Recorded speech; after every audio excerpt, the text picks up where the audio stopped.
Hi, this is Dr. Wong again. I wanted to talk about something else, and it's about where COVID is right now. We were at the point before of just saying we're going to do everything we can to keep COVID from coming to the islands, and we're not there anymore. It's in the islands, but everything that we all hear every single day about washing our hands, social distancing, wearing masks, we've all heard all that stuff. I think recently we haven't heard as much about washing hands, but it is still really important to wash your hands. And then to avoid touching things that, let's just say you're going up an escalator.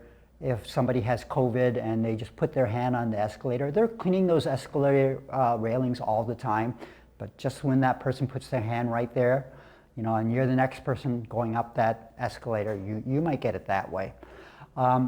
But COVID-19 is here, and you can do your best to avoid it.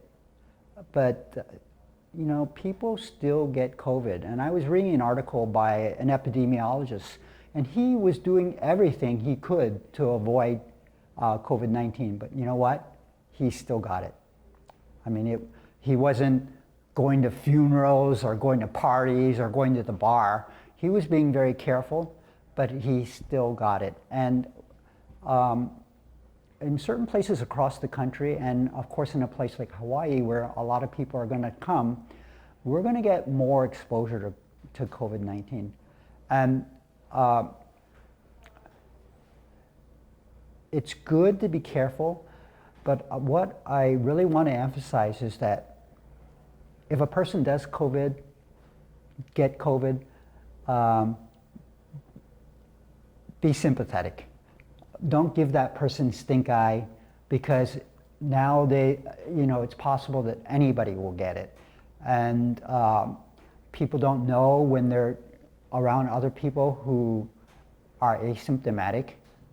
And it's just it's a very difficult virus in that it persists for a period of time, and people don't feel sick at first. So people are going to get COVID-19.